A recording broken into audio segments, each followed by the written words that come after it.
আসসালামু আলাইকুম। আজকে আমার সৈয়দপুরের লাস্ট দিন। আমি কিন্তু সব কিছু গুছিয়ে নিয়েছি। দেখুন রুমটা একদম ফাঁকা হয়ে গিয়েছে। এই রুমটাতেই কিন্তু আমার ছোট্ট একটা সংসার সাজানো ছিল। জীবনের প্রথম সংসার হাজব্যান্ডের সাথে এখানেই শুরু করেছিলাম।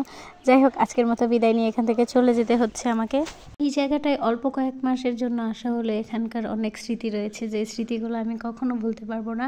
দেখুন যাওয়ার পরে আমাকে দেখার জন্য কতগুলো মানুষ এসে দাঁড়িয়ে আছে। আমি এখানে সব জিনিসগুলো প্যাকিং করে রেখে যাব, আর জাস্ট কয়েকটা জিনিস নিয়ে আমি সর্বপ্রথম আমার গ্রামের বাড়িতে চলে যাব। এই তো কথা বলতে বলতে কিন্তু আমি বাসে করে চলে এসেছি। এখানে বিরতিতে একটু খাওয়া দাওয়া করেছি, তারপর আমি ফেরিতে করে চলে যাচ্ছি আমার গ্রামের বাড়ি ফরিদপুরে। এটা হচ্ছে পদ্মা নদী। আমি এবার ফেরি দিয়ে যাচ্ছি।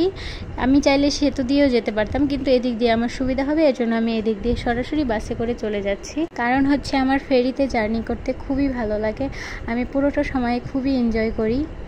অনেক অনেক মুহূর্ত, অনেক সময় লেগেছে এখানে আসতে। আমি প্রতিটা মুহূর্ত ভিডিও করিনি, জাস্ট অল্প কিছু সময় আমি ভিডিও করে রেখেছিলাম। এই তো আমি চলে এসেছি আমার প্রাণের শহর ফরিদপুরে, যেখানে আমি ছোট থেকে বড় হইনি। এখানে আমি কখনো থাকিও নি, হয়তো বছরে একবার বা দুইবার করে এসেছি, কিন্তু তারপরেও এই শহরটার প্রতি অনেক মায়া কাজ করে।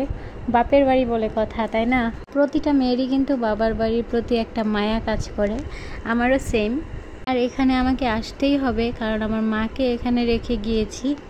এই তো আমি কথা বলতে বলতে চলে এসেছি আমার মামাতো বোনের বাসায়। মামাতো বোনও আমার জন্য খুব মজা করে খিচুড়ি রান্না করে দিয়েছিল। মামাতো বোনের বাড়ি আসার পরে কিন্তু আমরা অনেক বেশি গল্প করেছি, সারাটা রাত ঘুমাইনি। এই তো দুই বোন একসাথে হলে যা হয় আর কি, অনেক বেশি মজা হয়েছে এবার আমাদের।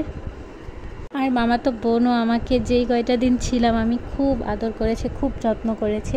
আসলে মানুষ যেখানে যত্ন পায় সেখানকার কথা কখনোই ভুলে না। আর এটা আমরা দুইজন মিলে একদিন বাহিরে গিয়েছিলাম, তখনই খাওয়া হয়েছিল।